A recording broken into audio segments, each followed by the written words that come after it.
ಮೊನ್ನೆ ಏನಾಗ್ಯದ ಅಂದ್ರ ಊರಾಗ ಹೋದಾಗ ಅವ ಬಗ್ಗೆ ಪೂರಿ ಚಂದಾಳ ಅಂತ ಸುಮ್ಮನೆ ಮಾತಾಡಿದ ಏನಾಗ್ಯದ ಹೋಗಿ ಹೋಗಿ ನನ್ ಹೆಣತಿ ಕಣ್ಣಿಗೆ ಬಿದ್ದದ.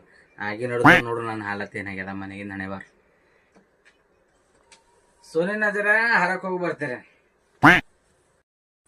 ಹೋಗ್ರಿ ಊರಾಗಿನ ಹೆಣ್ಮಕ್ಳಿಗೆ ನೋಡಕ್ಕೆ ನಡೆದಿಲ್ಲ. ಹೋಗ್ರಿ ಏ ಯವ್ವ ಚೀರ್ಬೇಡೆ, ಎಲ್ಲಿಗೆ ಹೋಗಲ್ ತಕೋ, ಮನೆಗೆ ಇರ್ತೆ ಸುಮ್ಮನೆ ಆ ಕಡೆ. ಇರ್ರಿ ಮನೆ ಕುಂತಿ ಫೋನಿನ ಹೊಸ ಹೊಸ ಪೋರಿಗೂ ಫೋಟೋಗಳು ನೋಡ್ಕೊತಾ ಕೂಡ್ರಿ. ಎಲ್ಲಿ ನೋಡ್ಲತ್ತಿದ್ರೆ ಫೋನ್ ಅದ ನನ್ ಕೈಯಾಗ, ಅಲ್ಲೆಲ್ಲ ಚಾರ್ಜಿಂಗ್ ಹಚ್ಚಿನದ. ಫೋನ್ ಚಾರ್ಜಿಂಗ್ ಆಗಿದ್ಮೇಲೆ ಅದೇ ದಂಧೆ ಇದಲ್ಲ ನಿಮ್ದು. ಪೋರಿಗೂ ಫೋಟೋ ನೋಡ್ಕೊತಾ ಕೂಡೋದ್, ಮೆಸೇಜ್ ಮಾಡ್ಕೊತಾ ಕೂಡೋದು. ಏನಾಗ್ಯದ? ತೆಲಿ ನುಯ್ಲತ್ತದ. ಹಾ ನೋಯ್ತು ತೆಲಿ ನಿಮ್ದು. ಊರ್ ಮಂದಿ ಸರಿ ಮಾತಾಡ್ಕೊತಾ ತಿರ್ಗ್ಲತ್ತಿರಿಲ್ಲ, ಅದಕ್ಕೆ ನೋಯ್ತು ನಿಮ್ ತೆಲಿ. ಯಾಕಂಗ್ ಸುಮ್ಮನ್ ಕುಂತೀರಿ? ಏವ ಏನಿಲ್ಲೇ, ನಂಗೆ ಏನ್ ಬಿ ಬೇಡ, ತಲೆ ನೋಯ್ಲತ್ತಿಲ್ಲ, ಏನ್ ನೋಯ್ಲತ್ತಿಲ್ಲ, ಎಲ್ಲ ಕಮ್ಮಿ ಆಗ್ಯದ, ಶಾಂತ ಇದ್ದೆ. ಊರ್ ಮಂದಿ ಸರಿ ಮಾತಾಡ್ದು ನಿಮ್ ತೆಲಿ ಬ್ಯಾನಿ ಯಾಕ? ಮೈದಾಗಿ ನಿದ್ದಿನ ಬ್ಯಾನಿಗಳೆಲ್ಲಾ ಕಮ್ಮಿ ಆಯ್ತಾವ್ ನಿಮಗ.